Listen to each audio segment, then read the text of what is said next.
Wagju ka KHALSA, Wagju ka FATEH. This talk is going to be talking about Amrit. I'm going to give a neutral view because a lot of people are shoving Amrit down people and like forcing people, or like, you know, not getting the youth clued up about it all and just making them rush it. And then you got a lot of these, you know, missionaries or certain JATHA and that on a mission just to, you know, cuss Amrit, and some people saying like, you know, you don't need Amrit and it's a thing of the past, and you know, So in this talk I'm just going to give facts. I'm not going to give my personal views or views of this JATHA, that JATHA. I'm just going to give like facts why Amrit came about, what's the purpose of it, what's the significance of it, and what Guruji thinks, and how you can personally relate to it. Because real talk, not everybody's going to be able to take Amrit, because they're not going to.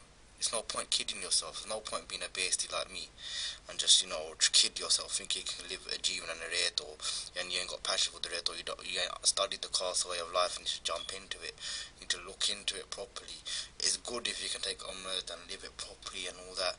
You know, it's a forge in it, KHALSA warrior. If you've got the soldier side, you know, it's about saying soldier, and it's good if you can do that. And you know, you can get to God through Amrit and Gurbani and stuff like that. But let's not kid ourselves, because I think a lot of youth are kidding themselves, and they're growing up, then they're cutting the hair again, you know, or like they're not really contemplating on what they're doing, and when they realise what's going on, what's happening, and they self-reflect after a while when the hype's all died out, they don't understand themselves, because they didn't look into what, you know, they didn't look into Amrit and the life of Amritari before they took it.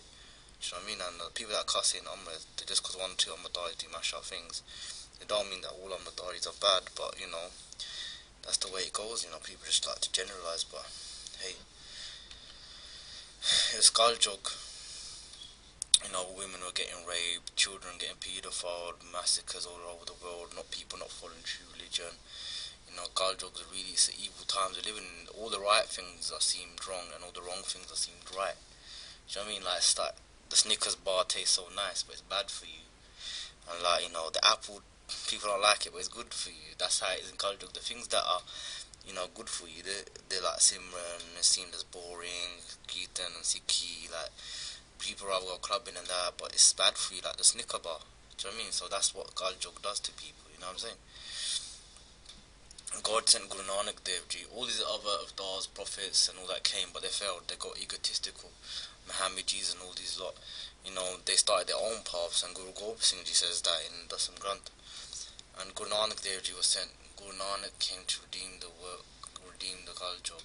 The divine Guru is a saving grace in this dark age of Kaljog. All Guru Sikhs know that the Bani, the true word of the true Guru, is true, absolutely true. The Creator Lord Himself causes the Guru to chant it.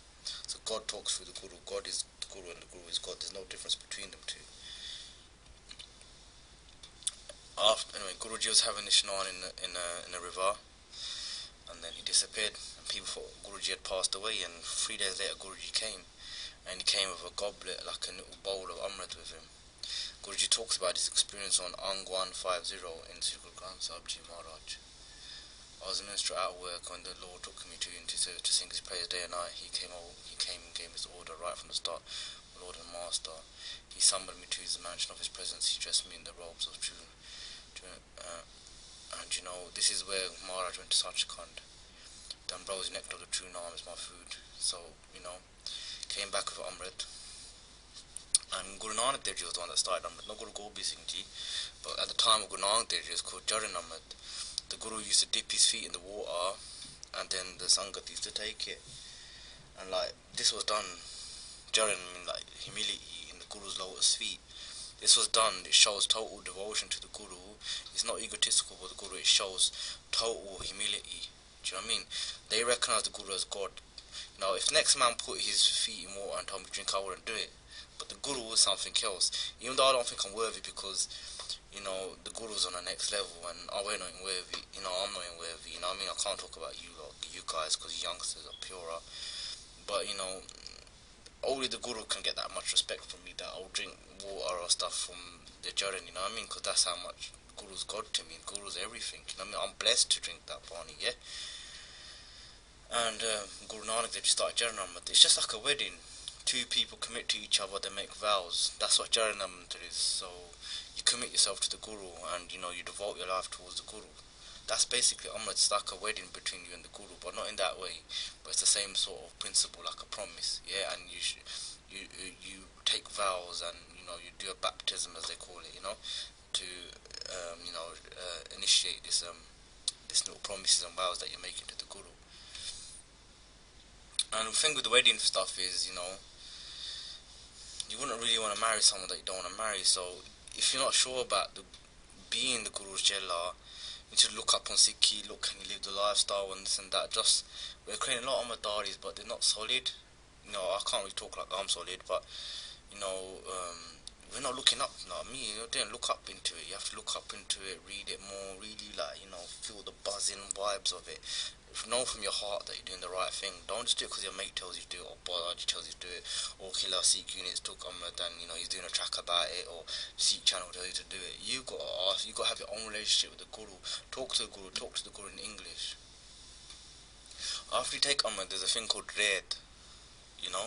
It's called the Code of Conduct. Guru Nanak Dev told his Sikhs to do Nitnem, and the Nitnem's done. Naam is recited, Waheguru Simran, is to defeat your internal enemies. We all have dirty desires, you know what dirty thoughts you think. You get me? When you see a fit girl, or at home, what you do, and watch dirty films or whatever you lot do. You get me? Ego. How much anger do you have? How much people's life have you made hell? You know what I mean? And when you do Naam, it cools and soothes your insides. You don't feel as horny. You don't feel as dirty-minded or as angry or as bitter. It heals you. You know what I mean? Like Maharaj says in his Bani, one who is blessed with the medicine of the Guru Mantra, the name of the also Nanak, does not suffer the agonies of reincarnation. So once you do Naam, the 5 enemies, internal enemies, calm down. Drinking in the ambrosia nectar, they are contented. They go to the court of the Lord in robes of honour. No matter how much girls you have, how much money you have, you always want more in it.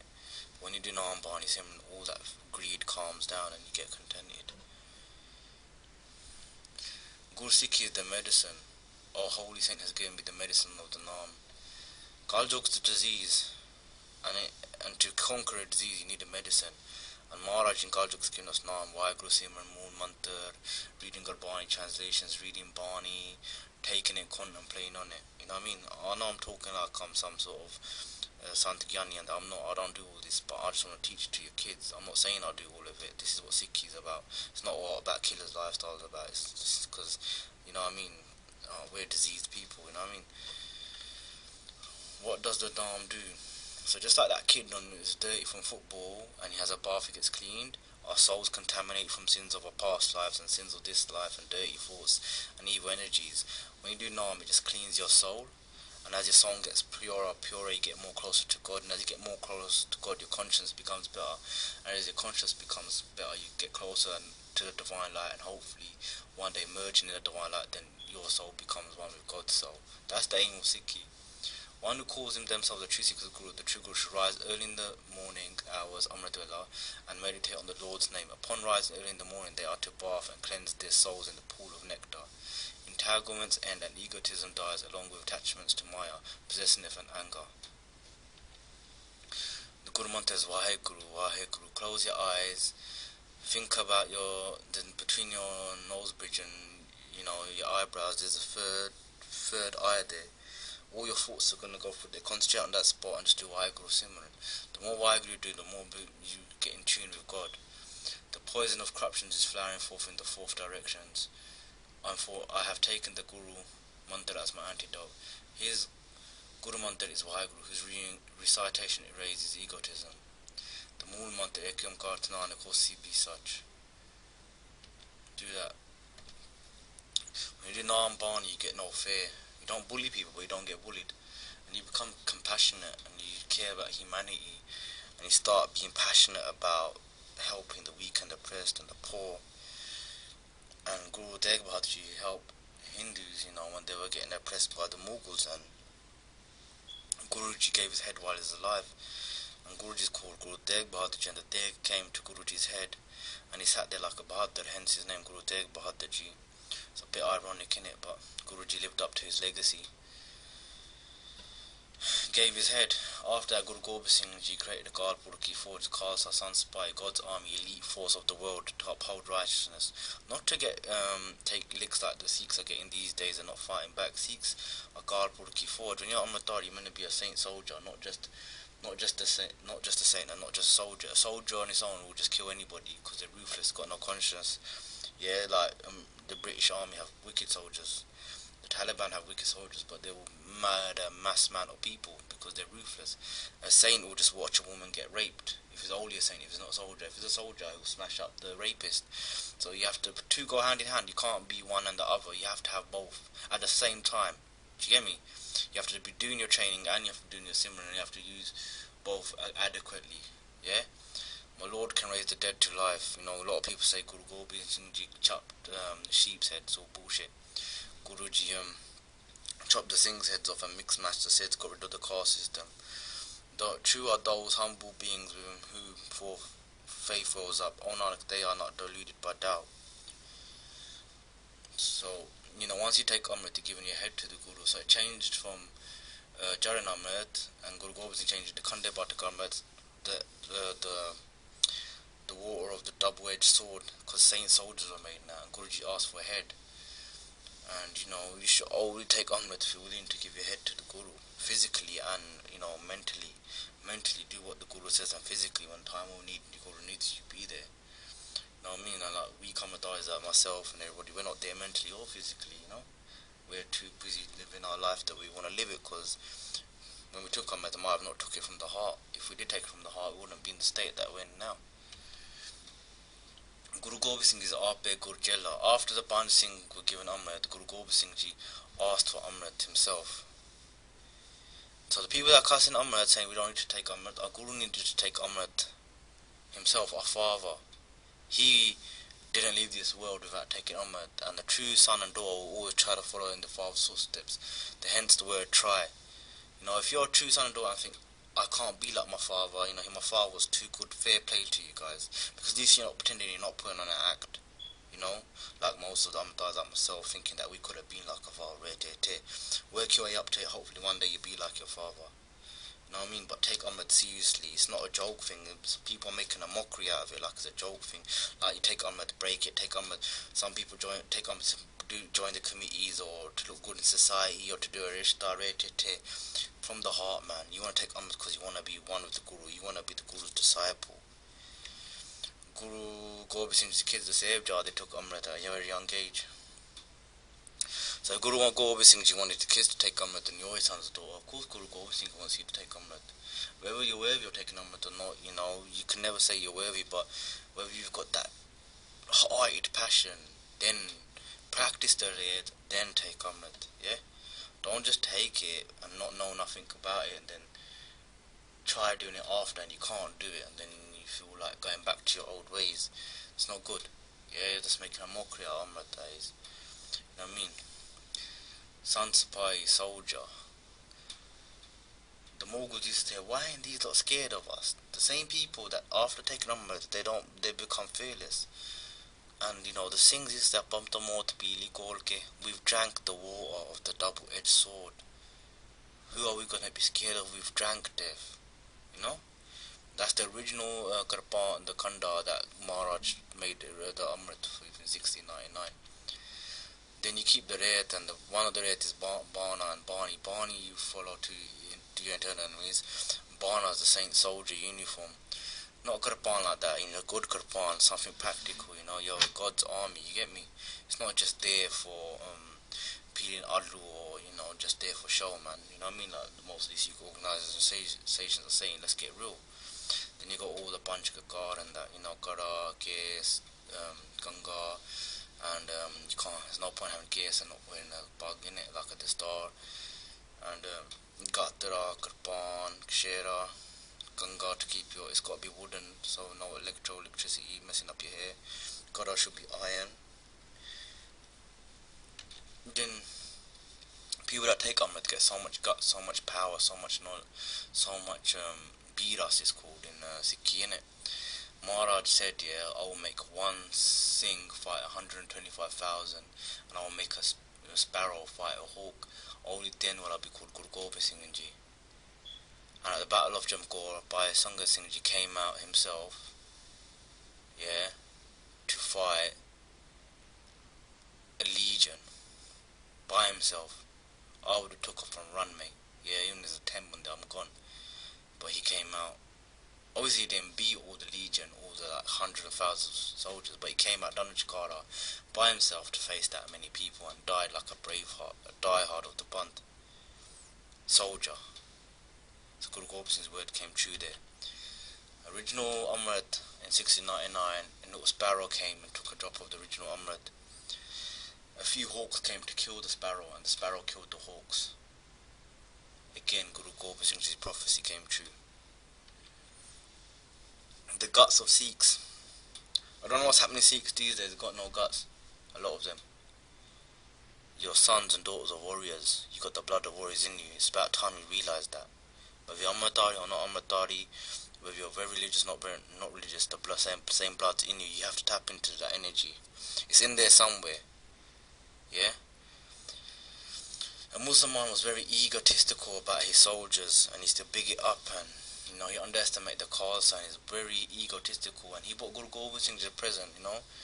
He was a Muslim soldier, but you know, he recognized the Guru, and you know, but you know, the Guru recognized him, but the Guruji wanted to break his ego. He was an alright dude, yeah.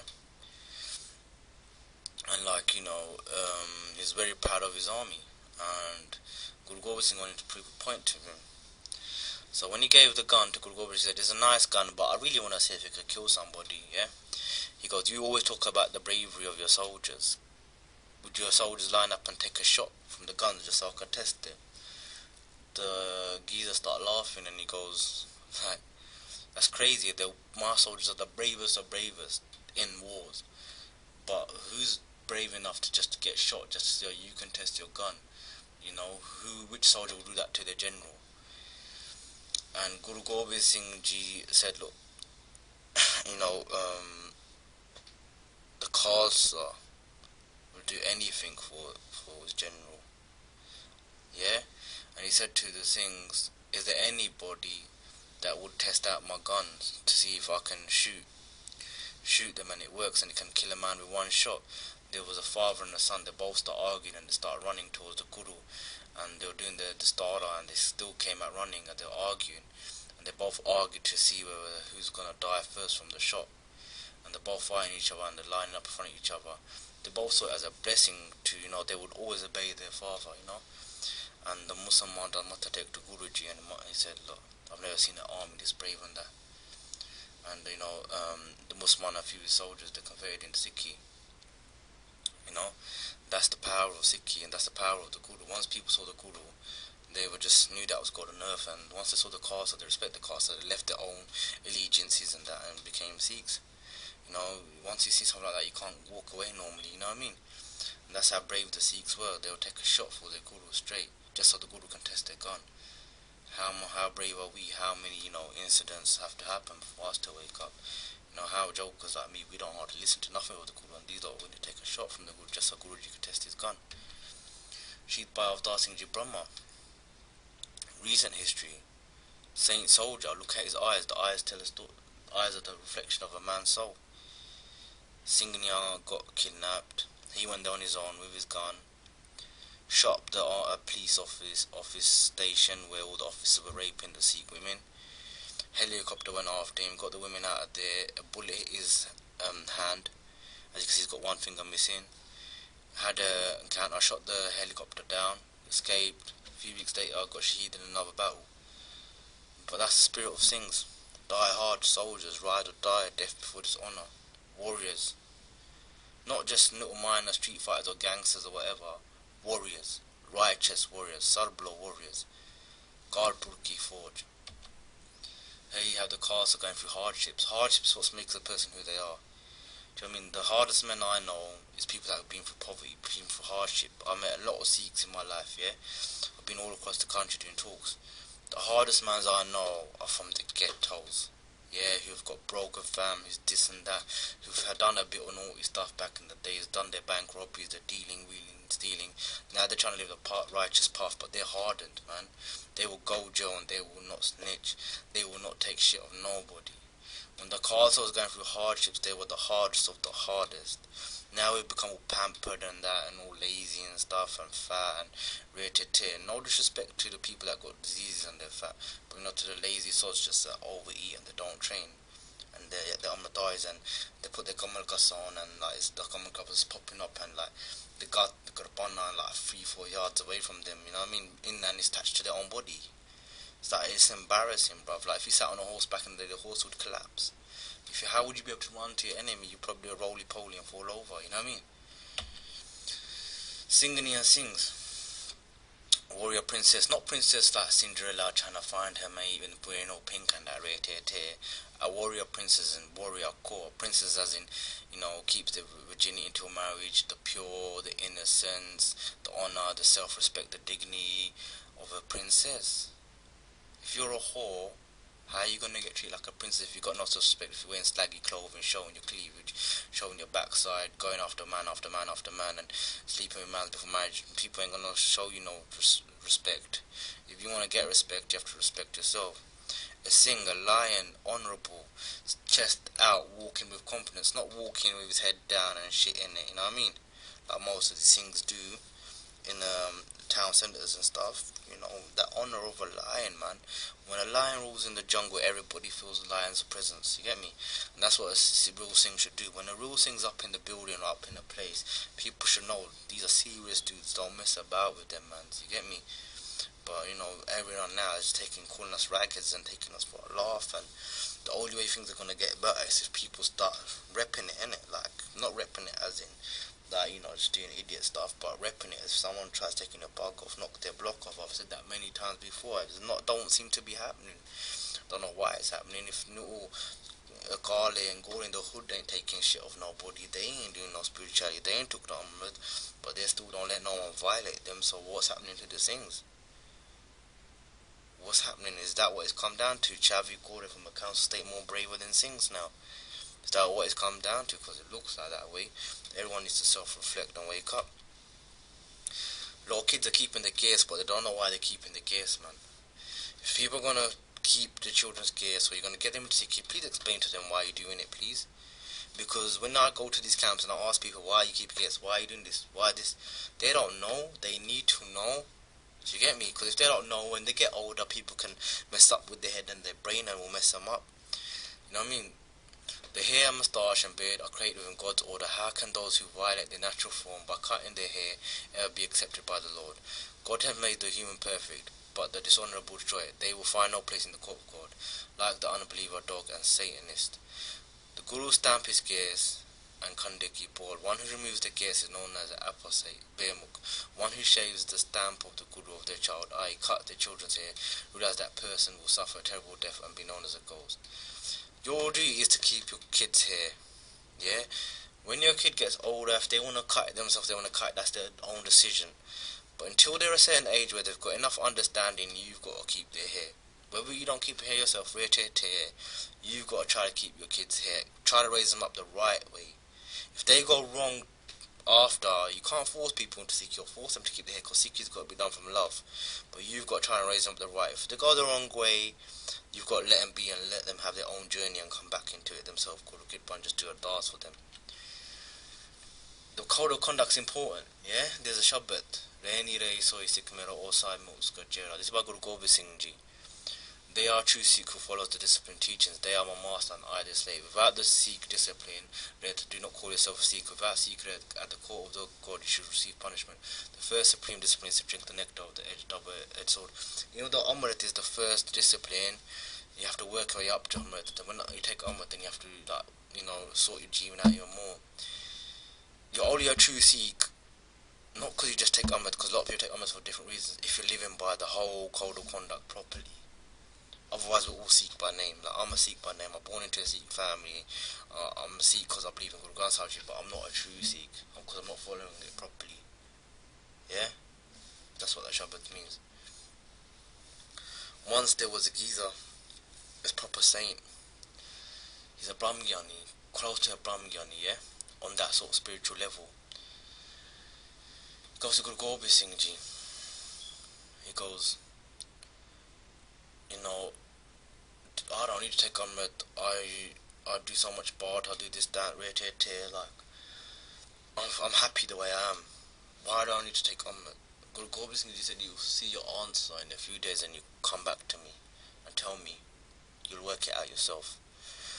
The Gazer went to Delhi and he went to like a circus, and they was cleaning out the town for the circus because, you know, a lot of people are going to flood into the area, and, you know, any stray dog that they saw, because they're scared the stray dog might bite someone and give them rabies, and that would be bad for the circus company. So the circus company was cleaning the surrounding area. Any dog they saw that was stray, they just shot them down and chucked them away and that, and put some in behind a police van and just took them away. And any dog that had a collar and that they left him, they probably thought it's got an owner. So he's looking at that scene. Then he went back to Guru Gobind Singh Ji and he said to the Guru, this is what I saw, and I get what you're saying now. Guruji said that happened to the dogs with no dog collar because they had no owner, they had no master. When you haven't got a master, anyone can do anything to you, because you know, you don't belong to no one. You're a stray, like a stray dog. Because if you take Amrit, that's like my collar to you. When you die, the Jamduds, the angel of deaths, everybody, all the workers of God will know that you belong to Guru Gobind Singh Ji. I'm your master. Then they won't think twice about doing anything to you. Yeah, that's how deep it is. Once someone bought some gold for Guru Gobind Singh Ji. And Guru Gobind Singh Ji said to his son Singh, go and get the jeweler for me and tell him to bring his touchstone. I want to test if this gold is pure. And the Singh that bought the gold for Guru Gobind Singh Ji, he wasn't Amritdhari, and he didn't want to take Amrit, you know. And we should all think that we want to take Amrit one day. We're going to try and take it one day, try our best and work our way to it. Do not ever diss Amrit. This is what they're talking about. The geezer that who saw the stray dog, he wasn't fond of Amrit. If you can't take Amrit, it's a different story, but if you're not fond of it, it's different. These three people that Saki, I'm going to tell you, they weren't fond of it. And Guruji taught them in a good way. And one of the things said Guruji, his Sangat, person from the Sangats bought you this gold, it can't be fake. No one's going to make a mockery out of you like that. Anyway, the jewel was called the touchstone, rubbed his stone against there, and the gold turned out to be pure. And the person that bought the gold said, Guruji, why did you do that? He goes, just like I needed the touchstone to test if the gold's pure, Amrit is like my touchstone to see if the Sikh's pure. It's like a test, because when you take Amrit, you make promises and you either fail that test or pass it. Like me, I probably failed it. A lot of people have failed it, you know, but people that take Amrit take it serious and they live their day, then they do what they got to do, they pass it. They pass the test. Yeah, so Amrit is like the touchstone. There's a way of Guruji testing you as well. So you commit, you have a master, and the master tests you. There was another sant, and he was not fond of Amrit too. And Guruji said to Guruji, I'm not going to take Amrit. Guruji said, in a few days you'll realise your answer. And his son passed away. Because he said to Guruji, I'll do Bani, I'll do this and that. What's the point of taking Amrit, you know? It's like, I'll do everything anyway. What's Amrit? It's just a bit of water, you know? And when Guru Gobind Singh Ji went to the funeral, the geezer was crying. He said to the son, what are you crying for? Nothing wrong here. Our son's eyes are still there, the mouth's still there, the nose still there. We said to Guruji, he's dead. There's no breath of life. Then Guruji said to contemplate. Because even if you do everything, Amrit's my breath of life. You might do everything like your son's body, everything's still there, but without the breath of life, there's nothing. Amrit's my breath of life. This is what Guru Gobind Singh Ji says. So all the people that are dissing Amrit and say you don't need to take Amrit, tell all these organisations and JATHAs and that. Sorry to say this, they're full of shit. Do not believe in shit. I respect people that say Amrit's wicked, Sikh is wicked. I can't live up to it because I'm a messed up idiot. Yeah? I respect that with the bottom of my heart. Yeah? Because you're honest and you're giving real talk and you're facing your reality. But I don't respect people saying, oh, we don't need to take Amrit. Oh, it's a thing of the past and this and that, all that, because it's not. This is what Guru's saying. Mata Sahib Kaur and the Khalsa's mother put patasse, sugar crystals in Amrit, because Amrit was a very mighty saint soldier. That was sweet, was like a gift to the Banch Bihari to sweeten their mouth, and it was to add compassion to the Khalsa. A Sikh has to give 1/10 of their earnings to charity, a charitable organisation. It's compassion. Guru Gobind Singh Ji Guru Tegh Bahadurji gave his cease, his head while he's alive. What we can do is sign up donor cards to give our organs to people that once we're dead, they can use our organs and their life can live on. Someone might have a sister, a sister and a mother might have a son and a brother, you know. If I gave my organs, or girls, or vice versa, you can save family members. Singh over here, 25, from London area, passed away, rugby player, healthy, had a donor card, saved 5 other Sikh lads' lives. One got sight, one got this kidney replaced, lung replaced, whatever, rare tear, heart transplant, rare tear, saved 5 people's lives. Then 5 people are alive because this thing's great, you know. You ain't gonna hurt you after you're dead. Guru Tegh Bahadurji gave his head while he's alive. Least we can do is give our body parts while, you know, when we're dead, it's nothing.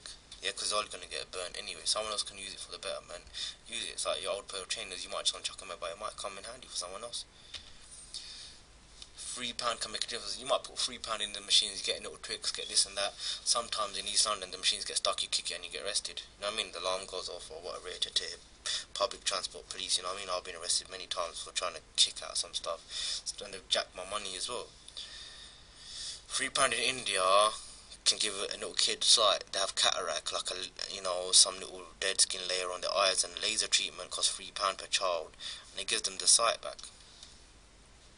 Now if you close your eyes, close them, imagine you never saw your mom, your dad, or whoever you love, never played football, never played no computer games, never, you know, all the people that you fancied in your life, never be able to got to see them, your wife, your kids, your husband, imagine, and you open your eyes now, for £3, that costs £3, what's £3, bruv? Nothing. You can't even get a sandwich from Tesco for that these days. So let's look into that. Sight savers do a good saver on that. Yeah, I think KHALSA should do some camps on that. I'm not 100% sure if KHALSA do the sight thing, but they should. If not, suggest it to them. Compassion. We see God's creatures, you know, or not all human beings. We treat God's creatures with respect. Yeah. A lot of Sikhs might eat meat, but it's compassion, man. You can't give. We didn't give the creatures life. We got no right to take life, man. Only time we take life is self-defense or justice, or, you know, if an animal attacks you. But not innocent Bajari or animals like eating eggs that are gonna be chickens. And if the eggs ain't fertilized, like the egg is like a chicken's period, you don't eat human periods. Why are you gonna eat chicken periods for? That's nasty. You get me? If one's clothes are stained with blood, the garment becomes polluted. Then those who consume blood in the form of flesh, how can their conscience be pure? To use force is tyranny, even if you call it legal. When your account is called for in the court of the Lord, what will your condition be then? Could be the dinner of beans and rice is excellent if it's flavoured with salt. Who would cut their throat to have meat with their bread? Real talk, and I ain't gonna say no more on that topic. So,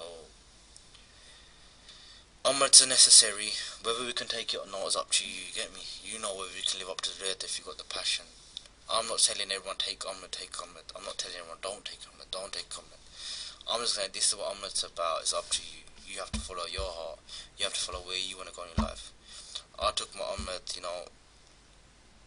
I don't think I was ready for it, but Guru Kirpa, I've not done no budget great down, but I can always improve, yeah. But I wish I knew the knowledge now, so if I did take my Amrit now, I would have been in a better place. I wouldn't have made the mistakes that I've made, because I would know what sort of balance in my head. But to the youth out there, don't get gassed, because a lot of youth are getting gassed. You know, some people take Amrit just to join Facebook groups. Some people, their parents are forcing them. I don't know, take Amrit because you want to take it. Follow Sikhi because you want it from the heart. It's like a forced arranged marriage, ain't gonna work. Don't let no one force you into Sikhi.